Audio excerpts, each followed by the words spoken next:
شروع اللہ کا نام لے کر جو بڑا مہربان نہایت رحم والا ہے۔ دراصل لوگ ایک ہی گروہ تھے۔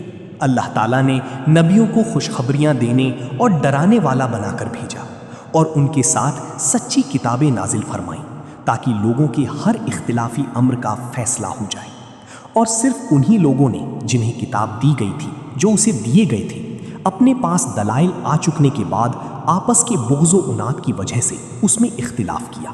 اس لیے اللہ پاک نے ایمان والوں کی اس اختلاف میں بھی حق کی طرف اپنی مشیت سے رہبری کی، اور اللہ تعالیٰ جس کو چاہے سیدھی راہ کی طرف رہبری کرتا ہے۔ کیا تم یہ گمان کیے بیٹھے ہو کہ جنت میں چلے جاؤ گے، حالانکہ اب تک تم پر وہ حالات نہیں آئے جو تم سے اگلے لوگوں پر آئے تھے؟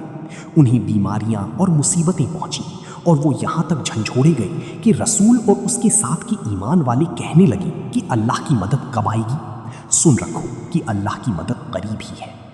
آپ سے پوچھتے ہیں کہ وہ کیا خرچ کریں، آپ کہہ دیجئے جو مال تم خرچ کرو وہ ماں باپ کے لیے ہے، اور رشتہ داروں اور یتیموں اور مسکینوں اور مسافروں کے لیے ہے، اور تم جو کچھ بھلائی کرو گے اللہ تعالیٰ کو اس کا علم ہے۔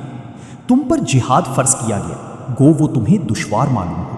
ممکن ہے کہ تم کسی چیز کو بری جانو اور دراصل وہی تمہارے لیے بھلی ہو، اور یہ بھی ممکن ہے کہ تم کسی چیز کو اچھی سمجھو حالانکہ وہ تمہارے لیے بری ہو۔ حقیقی علم اللہ ہی کو ہے، تم محض بے خبر ہو۔ لوگ آپ سے حرمت والے مہینوں میں لڑائی کی بابت سوال کرتے ہیں، آپ کہہ دیجئے کہ ان میں لڑائی کرنا بڑا گناہ ہے، لیکن اللہ کی راہ سے روکنا، اس کے ساتھ کفر کرنا اور مسجد حرام سے روکنا اور وہاں کے رہنے والوں کو وہاں سے نکالنا اللہ کے نزدیک اس سے بھی بڑا گناہ ہے۔ یہ فتنہ قتل سے بھی بڑا گناہ ہے۔ یہ لوگ تم سے لڑائی بھڑائی کرتے ہی رہیں گے، یہاں تک کہ اگر ان سے ہو سکے تو تمہیں تمہارے دین سے مرتد کر دیں، اور تم میں سے جو لوگ اپنے دین سے پلٹ جائیں اور اسی کفر کی حالت میں مریں، ان کے اعمال دنیاوی اور اخروی سب غارت ہو جائیں گے۔ یہ لوگ جہنمی ہوں گے اور ہمیشہ ہمیشہ جہنم میں ہی رہیں گے۔ البتہ ایمان لانے والے، ہجرت کرنے والے، اللہ کی راہ میں جہاد کرنے والے ہی رحمت الہی کے امیدوار ہیں۔ اللہ تعالیٰ بہت بخشنے والا اور بہت مہربانی کرنے والا ہے۔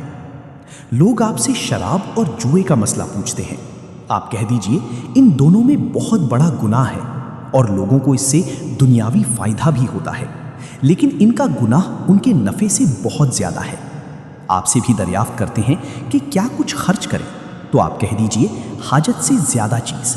اللہ تعالیٰ اسی طرح اپنے احکام صاف صاف تمہارے لیے بیان فرما رہا ہے تاکہ تم سوچ سمجھ سکو۔ دنیا اور آخرت کے امور، اور تجھ سے یتیموں کے بارے میں بھی سوال کرتے ہیں، آپ کہہ دیجئے کہ ان کی خیر خواہی بہتر ہے۔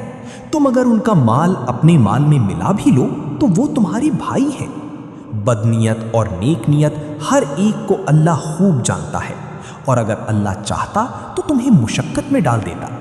یقیناً اللہ تعالیٰ غلبہ والا اور حکمت والا ہے۔